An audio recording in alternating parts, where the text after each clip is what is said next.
औज़ुबिल्लाहिमिनश्शैतानिर्रजीम बिस्मिल्लाहिर्रहमानिर्रहीम। अस्सलाम वालेकुम। उम्मीद करती हूँ अल्लाह ताला से कि आप लोग बिल्कुल ठीक ठाक होंगे, अपने घरों में खुश और आबाद और ईमान की भरपूर हालत में होंगे। कभी कभी हमारी लाइफ में ऐसे सडन चेंजेस या तो कुदरत लेके आता है या हमें ख़ुद लेनी पड़ती है।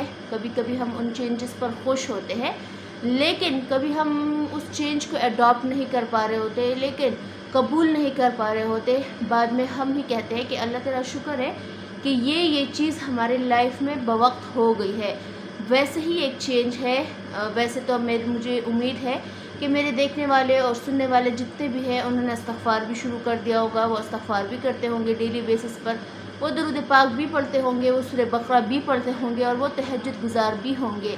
लेकिन अगर मैं आपको इन सब के मिले जुले एक टाइम पर बैठकर एक वजीफ़ा बताऊं तो शायद जिसकी आप कमी महसूस कर रहे हो या जो चीज़ आप पाना चाहते हो, या कभी कभी हमारी लाइफ में ऐसे एक खला होता है जिसको कोई चीज़ पूर्ण नहीं कर पा रहा होता, तो शायद आपकी लाइफ में जो खला है वो ये वजीफ़ा फुल कर दे। वैसे तो खैर ये वजीफ़ा नहीं है, ये एक इबादत है, लेकिन चूँकि तहज्जुद के टाइम का है, इस्तग़फ़ार का है और तहज्जुद का है, तो मेरे ख़्याल में कोई भी ऐसे लोग नहीं होंगे जो ये ना चाहते हो कि हमारी लाइफ में मुश्किलात भी ना आए, प्रॉब्लम भी क्रिएट ना हो, हम ऐसे टॉक्सिक लोगों से दूर रहें जो हमें नुकसान पहुंचाना चाहते हो, जो जहरीली बातें उगलते हो, हसद करना चाहते हो, बुग़्ज़ करना चाहते हो।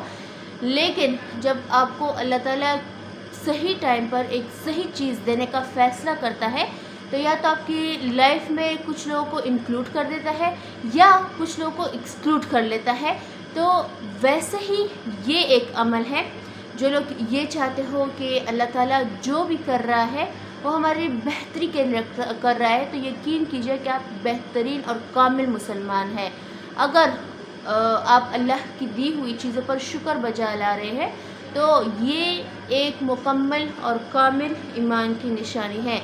और बेशक अल्लाह ताला फरमाता है कि तू उसी चीज़ में अपनी चाह रख जिसमें मेरी रज़ा हो, तो होगा वही जो तेरी रज़ा है। लेकिन अगर तू मेरी नाफरमानी करेगा, तू ऑपोजिट जाएगा उस चीज़ के जो अल्लाह की पसंद नहीं है, तो यकीन कीजिए कि अल्लाह आपसे वो नेमत भी, वो कुदरत भी, वो चीज़ें, वो अशिया भी छीन लेगा जो तेरी पसंद की हो। बस तू वो कर जिसमें तेरी रब की रज़ा है, होगा वही जो तू चाहता है।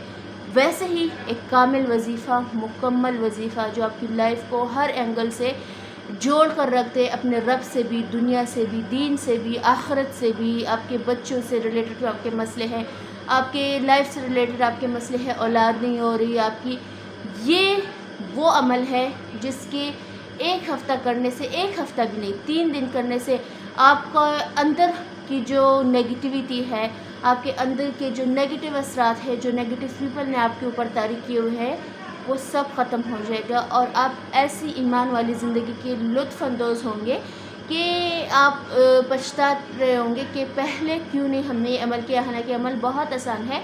तहज्जुद के टाइम आपने उठना है, 2 रकात पढ़ सकते हैं, तहज्जुद 2 रकात पढ़ ले, 4 रकात पढ़ सकते हैं, 4 रकात पढ़ ले, जितने आपकी इस्तिताअत हो।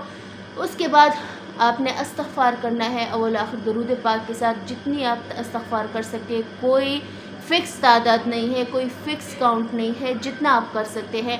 उसके बाद आपने सूरह बकरा पढ़नी है। याद रखिए हदीस पाक के अल्फाज है कि सूरह बकरा को पढ़ना आपके लिए मुफीद और सूरह बकरा का छोड़ना आपके लिए हसद का बायस बनता है। और जिन घरों में सूरह बकरा नहीं पढ़ी जाती, गोया कि वो कब्रिस्तान की मिसाल है। तो जो लोग ये चाहते हैं कि उनके घर कब्रिस्तान ना बने, ज़िंदा लोग का रहते हुए कब्रिस्तान में ना हो, तो सूरह बकरा रिसाइट करे, 1 रुकू कर ले, 2 पेजेस कर ले, 1 पारा कर ले, जितना आप चाहें। सूरह बकरा एक ऐसा मौजज़ाती अमल कह ले इसको कि इधर आप पढ़ते हैं, उधर अल्लाह ताला की रहमतें आप पर शुरू हो जाती है। आप नेक औलियाओं के सफ़ में खड़े हो सकते हैं। हालांकि हमारे अमाल इतने नहीं हैं, हम जिस दौर में रह रहे हैं, हम जिस ज़माने में रह रहे हैं, वो एक फ़ितनों भरा दौर है। अपने आप को, अपनी आल औलाद को फ़ितनों से बचाइए। और उम्मीद करती हूँ आपको आज की वीडियो अच्छी लगी होगी, आज का अमल अच्छा लगा होगा। अगर अच्छा लगा हो तो مجھے اور میری فیملی کو دعا میں یاد رکھیے گا. انشاءاللہ کل ملتی ہوں آپ سے. اللہ حافظ.